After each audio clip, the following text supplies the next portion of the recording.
Ya shalom saudara-saudara yang terkasih dalam Tuhan Yesus Kristus. Renungan harian kita pada hari ini diambil dari 1 Korintus 13 ayat 1 sampai 7. Kita langsung baca dari pada ayatnya karena agak panjang penjelasannya. Mari kita langsung eksposisi. Sekalipun aku dapat berkata-kata dengan semua bahasa manusia dan bahasa malaikat, tetapi jika aku tidak mempunyai kasih, aku sama dengan gong yang berkumandang dan canang yang bergemerincing. Sekalipun aku mempunyai karunia untuk bernubuat dan aku mengetahui segala rahasia dan memiliki seluruh pengetahuan dan sekalipun aku memiliki iman yang sempurna untuk memindahkan gunung, tetapi jika aku tidak mempunyai kasih, aku sama sekali tidak berguna. Dan sekalipun aku membagi-bagikan segala sesuatu yang ada padaku, bahkan menyerahkan tubuhku untuk dibakar, tetapi jika aku tidak mempunyai kasih, sedikit pun tidak ada faedahnya bagiku.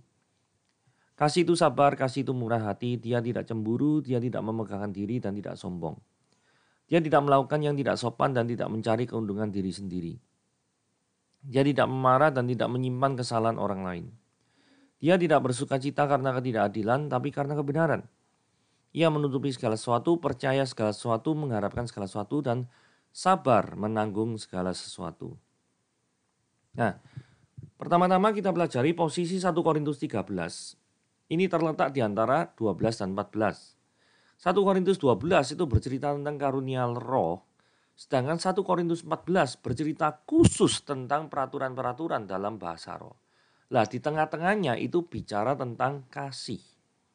Nah, gaya sastra kuno ini disebut sebagai digresio. Digresio adalah gaya sastra yang kelihatannya seolah-olah nyimpang dari topik yang dibahas sebelumnya, tetapi sebenarnya justru memperkuat daripada topik yang sebelumnya dan menjadi landasan diskusi bagi topik selanjutnya. Ya, seperti itu. Nah, sekarang sebelum menuju 1 Korintus 13, ini ada jembatannya, yaitu 1 Korintus 12 ayat 31, ayat terakhir sebelum menuju 1 Korintus 13. Dikatakan ini, jadi berusahalah untuk memperoleh karunia-karunia yang paling utama, dan aku menunjukkan kepadamu jalan yang lebih utama. Lah, jalan yang lebih utama lagi itu apa? Yaitu kasih. Kok tahu kasih? Kita baca ayat pertama di 1 Korintus 13 ayat 1. Ya. Jadi sekalipun aku dapat berkata-kata dengan semua bahasa. Nah, ini disinggung karunia yang berhubungan dengan bahasa. Kemudian perhatikan yang tulisan biru. Tetapi jika aku tidak punya kasih. Jadi ayat ini nyinggung tentang bahasa roh yang dibanggakan oleh 1 Korintus 14. Yang saya bilang tadi. Bahkan Paulus perlu satu pasal khusus. Yaitu 1 Korintus 14 untuk membahas tentang bahasa roh. Nah, ayat yang kedua. Sekalipun aku punya karunia untuk bernubuat, mengetahui seluruh rahasia, pengetahuan. Terus lihat kata yang saya highlight biru lagi. Tetapi jika aku tidak punya kasih. Ini frase ini muncul di ayat yang pertama. Jadi ayat kedua ini nyinggung tentang kefasihan lidah seseorang, kepandaian seorang dalam bidang pelayanan yang secara kelihatan luar tuh kita wow banget gitu loh. Bahkan jika memiliki karunia-karunia mujizat akan lebih hebat lagi. Tapi firman Tuhan bilang, kalau nggak ada kasih, nggak ada guna. Hal yang sama juga pada ayat 3. Sekalipun aku membagi-bagi segala sesuatu, bahkan menyerahkan tubuhku untuk dibakar, terus muncul lagi frase ini, tetapi jika aku tidak punya kasih. Jadi dari 3 ilustrasi yang dikatakan oleh Paulus, yaitu pertama bicara tentang bahasa roh, kedua bicara tentang karunia berkhotbah, yang ketiga bicara tentang karunia untuk memberi. Tapi ketiga karunia-karunia yang luar biasa ini, kalau kita lakukan tidak dengan kasih, maka yang terjadi adalah suatu pun tidak ada gunanya. Ya. Nah, kemudian dikatakan satu-satu ya nih ya mulai ya. Kasih itu sabar. Sabar ini apa sih? Sabar ini kata Yunaninya itu makrotime, adalah sebuah kata kerja bukan kata sifat. Dalam present tense. Present tense itu sebaiknya diartikan terus-menerus bersabar. Itu bukan kata sifat, seolah-olah hanya orang tertentu yang, kalau kata sifat kan namanya orang ya. Oh, orang ini sifatnya sabar, orang ini sifatnya ngamuan. Nah, bukan itu. Yang dimaksud itu adalah kata kerja. Artinya, sesuatu yang harus kita upayakan dengan pertolongan Tuhan. Bukan sesuatu yang dari awal itu melekat pada diri kita itu enggak. Nah, kenapa kasih itu sabar itu penting? Karena begini, kehidupan kita sekarang sebagai umat Tuhan, orang yang percaya, itu adalah hasil dari kesabaran Allah. Jika bukan karena kesabarannya, kita tidak akan bisa hidup, apalagi menikmati pertobatan di dalam Yesus. Tidak mungkin bisa. Jadi intinya nih, karena Allah itu sabar, terutama terhadap karya penebusan di dalam hidup kita, maka kita harus sabar. Kata sabar dalam Alkitab digunakan dalam dua konteks, yaitu sabar dalam menanggung penderitaan, atau sabar dalam menghadapi kesalahan orang lain. Lah kelihatannya makna yang kedua ini yang lebih cocok, karena di jemaat Korintus itu seringkali ada perselisihan. Kan seringkali ada yang ngomong ya, di Korintus ada aku jemaat Apolos, aku golongan Paulus, dan aku golongan Kristus. Jadi ada banyak golongan itu berselisih. Sehingga konteks asih itu sabar lebih cocok diartikan sebagai sabar terhadap kesalahan orang lain. Yang kedua yaitu kasih itu murah hati. Kata kerja krestomai itu muncul cuma sekali tok. Tapi ada kata bendanya krestotes, kata sifat krestos itu muncul berkali-kali. Dan berkali-kali muncul ini selalu berhubungan dengan berbuat baik. Jadi kasih itu murah hati, artinya itu kasih itu berbuat baik. Bandingkan dengan terjemahan daripada versi bahasa Inggris yang selalu menggunakan kata kind, berbuat baik.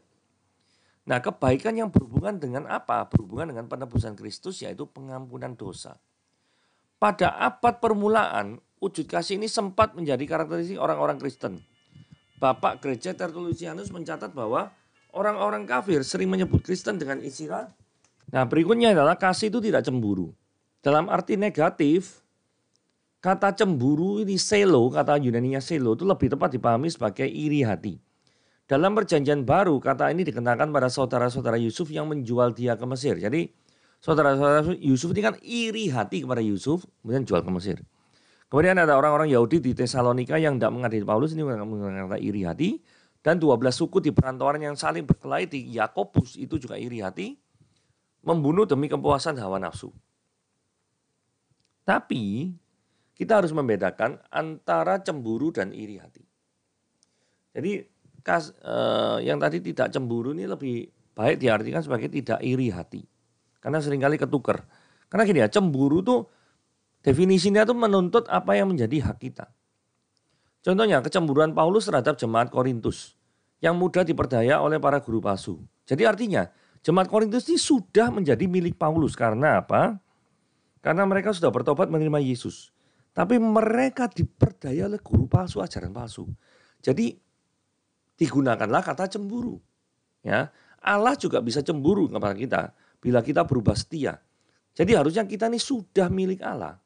Tapi karena itu kita berubah setia, maka yang terjadi adalah Allah itu cemburu. Kita tuh sudah milik dia, tapi kita mau keluar daripada mencintai dia. Nah, ini cemburu. Ya. Nah, iri hati itu menuntut apa yang bukan jadi milik kita atau hak kita. Misalnya kalau kita marah melihat orang lain mendapatkan sesuatu yang lebih baik. Nah, hal ini membuktikan ada iri hati. Kalau kita kesel melihat orang lain berhasil, apalagi dengan cara-cara yang tidak baik, maka kita juga bertindak iri hati. Ketika kita mementingkan diri sendiri tanpa menghiraukan pihak lain, kita telah menuntut apa yang bukan menjadi hak kita. Gitu ya. Nah, yang berikutnya, kasih itu dia tidak memegahkan diri. Kata dasar perperumai hanya muncul sekali di Alkitab. Dalam tulisan kuno di luar Alkitab, perperumai muncul dalam arti membual.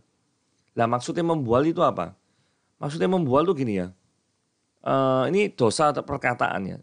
Jadi bermegah terhadap sesuatu yang tidak ada. Jadi menyombongkan atau membanggakan diri terhadap sesuatu yang tidak eksis. Jadi ini hanya pembualan yang tidak berdasar atau gedabrus gitu ya. Tidak sesuai dengan kenyataan. Beda dengan yang tidak sombong, kasih itu tidak sombong. Nah kalau memegangkan diri itu adalah membual dalam pengertian tidak sesuai realita. Kalau sombong ini sesuatu yang disombongkan atau sesuatu yang dibanggakan itu ada. Ya toh? Orang yang sombong mungkin memang memiliki sesuatu untuk disombongkan. Contoh misalnya pengetahuannya teologi hebat, kaya, pendidikan tinggi, punya gelar yang luar biasa. Lah, Ini ada sesuatu yang disombongkan. Tetapi bukan berarti karena ada sesuatu yang disombongkan, maka kita patut sombong. Itulah sebabnya kasih mengatakan tidak sombong. Karena kalau sombong, mah repot. Ya, repot kalau orang dikuasai kesombongan itu akan menjadi tinggi hati dan kadang-kadang dia bertindak seperti Tuhan gitu ya. Ia tidak melakukan yang tidak sopan, ayat 5. Nah, sebagian versi Inggris menerjemahkan ascemoneo itu dengan kasar atau tidak sopan. Terjemahan ini memang terlalu sempit. Kata ascemoneo bisa merujuk pada segala tindakan yang tidak pantas atau hina. Kata kerja ini di pasal 7 ayat 36 di kitab Korintus 1 ini menunjukkan perbuatan yang tidak senonoh terhadap seorang gadis. Yaitu berkaitan dengan dosa-dosa seksual. Karena kata ascemoneo ini juga muncul sekali dalam Roma 1:27 yang kaitannya dengan homoseksualitas dan ketelanjangan dalam Wahyu 16 ayat 15. Jadi beberapa tindakan jemaat Korintus yang masuk dalam kategori pelanggaran karakteristik kasih ini adalah menikah dengan istri ayahnya. Nah, ini dosa seksual. Ada perempuan yang berpenampilan dan berperilaku tidak pantas di depan umum dalam konteks ibadah. Dosa seksual. Ada yang merendahkan orang-orang miskin. Dan ini berlaku yang tidak sopan. Jadi semua ini bertabrakan dengan kasih. Kasih itu selalu menginginkan hal-hal yang agung, indah, bukan kehinaan dan ketidaksonoan. Ya, tadi kalau mungkin kita agak bingung loh, kok merendahkan untuk orang miskin kan bukan dosa seksual. Iya, tetapi kata daripada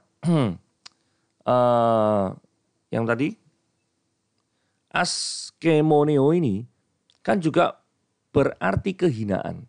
Jadi kalau dikenakan dengan orang-orang miskin itu artinya merendahkan orang-orang miskin. Jadi kasih itu bertentangan dengan perbuatan menghina orang lain dan bertindak tidak senonoh kepada orang lain. Gitu ya. Kemudian berikutnya kasih itu tidak mencari keuntungan diri sendiri. Maksudnya apa? Jadi tidak mencari keuntungan diri sendiri itu sering kaitan dengan kasih itu tidak memarah. Jadi walaupun tidak selalu berhubungan dengan kemarahan, tapi hampir semua versi mengarah pada kemarahan. Entah mereka itu menerjemahkan parosiknomai dengan terprovokasi atau lekas marah. Jadi pilihan ini jelas bukan tanpa alasan. Dalam deretan karakteristik kasih, Paulus sebelumnya sudah menyinggung tentang sabar. Jadi kasih itu kalau mudah marah, jadi yang ditekankan ini mudah marahnya. Ya. Jadi bukan berarti kasih itu sama sekali meniadakan kemarahan. Ya karena kita tahu sendiri Yesus pun adalah kasih. Tapi dia juga pernah marah gitu ya. Jadi walaupun Tuhan memurkai dan menghukum umatnya, ia tetap mengasihi. Kemarahannya justru dimaksudkan untuk kebaikan umatnya. Nah, ini marah yang diperbolehkan. Kemarahan yang dimaksudkan untuk kebaikan daripada umatnya. Supaya orang-orang ini bertobat dan dipulihkan. Inti yang ditekankan di 1 Korintus 13 ayat 5 itu bukan pada kemarahan namun pada lekas marahnya loh, sumbu pendek. Jadi bentuk present daripada parositenai, netai, ini merujuk pada tindakan yang sering atau terus-menerus terjadi. Karena kalau orang terus-menerus terjadi marah, ya ini yang jadi masalah ya. Nah, kasih itu tidak menyimpan kesalahan orang lain. Tidak menyimpan kesalahan orang lain. Nah, kata Yunani adalah logisomai, memperhitungkan. Jadi sama seperti Allah di dalam Kristus Yesus tidak memperhitungkan kesalahan dan pelanggaran kita. Demikian juga kita berbuat hal yang sama kepada orang lain yang bersalah kepada kita. Bukankah setiap kali kita mohon ampun kepada Allah, maka ia melupakan dosa kita dan membuang jauh-jauh daripada kesalahan kita. Nah, bagaimana kita bisa mengampuni kesalahan orang lain? Nah, kunci mengampuni kesalahan orang lain itu membandingkan kesalahan orang kepada kita dan dosa kita kepada Allah. Kalau masih bingung gini ya, pada waktu Petrus menanyakan tentang batasan pengampunan, berapa kali pengampunan harus diberikan? Tuhan Yesus memberikan perumpamaan tentang hutang 10.000 talenta, sekitar 60 juta dinar dan 100 dinar. Kalau dosa kita kepada Allah itu sebesar 10.000 talenta sudah diampuni. Nah, ini yang merujuk pada dosa kita kepada Allah. Tidak ada alasan bagi kita untuk tetap memperhitungkan kesalahan orang lain kepada kita yang hanya sebesar 100 dinar. Jadi jikalau orang sudah mengalami pengampunan di dalam Kristus Yesus, dia pasti lebih mudah untuk mengampuni orang yang bersalah kepada dia. Ya. Nah, kasih itu juga digambarkan tidak bersukacita karena ketidakadilan.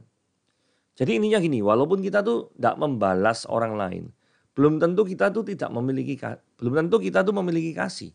Karena mungkin dengan tidak membalas, tetapi kita tuh bergembira melihat orang-orang lain diperlakukan tidak adil. Nah, tidak balas, tapi suweneng. Kalau musuhnya itu menderita, suweneng setengah mati. Nah, sifat seperti ini juga dikritik. Kita tidak memiliki kasih. Ya, pokoknya sebaiknya kita harus membela dan bersimpati terhadap siapapun, entah itu teman atau musuh yang menderita ketidakadilan. Bagaimana respon spontan kita saat mendengar hal-hal negatif menimpa musuh kita? Nah, respon spontan itulah yang seringkali mengungkapkan identitas daripada kita itu siapa. Hal yang berikutnya adalah kasih itu bersukacita bersama-sama dengan kebenaran. Jadi kalau ada pengungkapan daripada suatu kebenaran, maka kasih itu pasti bersukacita. Ya, kita bersukacita. Jadi apabila orang itu tidak bersukacita karena ketidakbenaran, bersukacita akibat ketidakbenaran, maka ini bahaya. Nah, ini juga dialami oleh jemaat Korintus, karena jemaat Korintus ini dijajah oleh Romawi. Jadi kadang-kadang mereka tidak berani mengambil sikap tegas terhadap orang-orang Romawi ini. Mereka membiarkan orang-orang kaya, orang-orang berkuasa yang seringkali melakukan ketidakbenaran terhadap orang-orang miskin dalam perjamuan kudus di 1 Korintus 11 ayat 21-22. Nah, membiarkan hal-hal ini terjadi itu sama saja dengan kita tidak memiliki kasih. Karena kalau orang itu mengasihi, orang itu berbuat lebih untuk suatu kebenaran. Nah, ini dikatakan kasih itu menutupi segala sesuatu. Ini menimbulkan kebingungan ya. Apa artinya menutupi segala sesuatu? Apakah ini kita boleh berbohong demi kasih? Oh, tentu tidak. Loh, katanya menutupi segala sesuatu. Apakah kita harus menutupi kesalahan orang lain atas nama kasih? Juga tidak. Kalau begitu, apa arti kata Yunaninya pantastege di ayat 7a ini? Kata kerja stege atau kata dasarnya stego bisa mengandung arti menutupi atau menanggung. Berdasarkan pemunculan kata ini dalam perjanjian baru, yang semuanya terdapat dalam tulisan Paulus, kita sebaiknya memilih arti yang kata kedua yaitu menanggung. Jadi Paulus itu memilih untuk menanggung segala sesuatu yang tidak menyenangkan. Tidak menerima tunjangan, bahkan bekerja keras dengan tangannya sendiri. Daripada menerima tunjangan dari jemaat Korintus, tetapi efektivitas pemberitaan Injil menjadi terhambat. Pikirnya, wah pendeta minta-minta duit tok ini. Nah, ini menjadi penghambat. Tapi Paulus supaya anggapan-anggapan itu tidak ada, maka dia kerja sebagai pembuat kemah. Dan semuanya ia lakukan karena ia mengasihi mereka, bukan gerundel. Nah, ini artinya kata menanggung. Di 1 Korintus pasal yang ke-9 ayat yang ke-12. Terus dikatakan di sini ada kasih itu percaya segala sesuatu. Ini juga karakteristik membingungkan ya. Karena sebagian orang tuh tidak dapat dipercaya. Masakan kita tuh harus percaya terhadap segala sesuatu. Banyak ucapan juga ngandung kebohongan bukan? Karena kita berhadapan dengan orang-orang yang berdosa. Orang-orang yang kadang-kadang dikuasai oleh kebohongan. Bahkan kebohongan menjadi bagian daripada hidupnya. Lah, kalau kita berhadapan dengan orang-orang seperti ini, masakan kita harus tetap percaya dalam segala sesuatu? Kalau tidak, berarti maksudnya apa percaya dalam segala sesuatu? Kata Yunani adalah pantapistoi. Nah, kata Yunani pantapestui. Panta itu, ya ini diterjemahkan segala sesuatu ya. Tapi panta itu berdasarkan struktur Yunani itu tidak berfungsi sebagai objek, melainkan sebagai kata keterangan. Nah, kalau sebagai kata keterangan itu diterjemahkan sebagai kata selalu percaya. Nah, kalau diterjemahkan sebagai kasih itu selalu percaya. Selalu percaya kepada siapa? Kepada Yesus Kristus. Jadi kalau Anda dikatakan mengasihi, itu kasih yang Anda miliki harus memiliki dasar atau terhubung dengan Yesus Kristus. Jadi begitu. Jadi kasih itu mengharapkan segala sesuatu. Nah, ini juga menggunakan kata panta elpizei. Nah, kata panta elpizei ini mengharapkan selalu berharap. Selalu berharap, objeknya juga selalu iman yang ditujukan kepada Allah. Pengharapan terfokus kepada Allah. Kasih juga selalu berharap kepada Allah. Ya, dan dengan kata lain pengharapan yang konsisten di dalam Allah merupakan karakteristik kasih yang sejati. Kemudian yang terakhir yaitu kasih itu sabar menanggung segala sesuatu. Seperti sudah singgung di depan, yaitu kata Yunaninya daripada sabar menanggung. Kalau ini menggunakan kata dasar, kalau yang pertama tadi kan stego, 7a. Kalau yang ini adalah hipomeno. Nah, mirip dengan stego, hipomeno itu muncul beberapa kali dalam tulisan Paulus dikaitkan dengan kesesakan. Jadi menanggung dalam pengertian kesesakan, menanggung dalam konteks penderitaan. Kalau tadi kan stego itu lebih ke arah menanggung dalam pengertian menanggung kesalahan, perselisihan atau kesalahan orang lain. Kan kurang lebih seperti itu. Seandainya keduanya itu harus dibedakan, stego itu lebih mengarah pada kerelaan untuk menghadapi sesuatu, sedangkan hipomeno lebih ketahanan sampai akhir. Tapi rasanya pembedaan semacam ini tidak diperlukan. Karena apa? Karena ada penambahan kata panta yang dalam bahasa Yunani artinya itu selalu di depan kata stego, pantastego. Yang artinya selalu menanggung. Nah kalau selalu menanggung menghadapi segala sesuatu, berarti ini kan sama dengan hipomeno yang artinya ketahanan sampai akhir. Jadi kasih itu diwujudkan melalui konsistensi kita dalam menghadapi situasi yang tidak menyenangkan demi orang lain. Sama seperti Paulus menjalani berbagai penderitaan demi orang-orang pilihan yang harus mendengar Injil dan diselamatkan. Demikian pula kita harus menahan semua yang tidak enak demi kebaikan orang lain. Jadi kerelaan untuk berkorban dan bertahan di dalamnya itu merupakan bukti kasih yang sejati. Oke, Tuhan Yesus memberkati.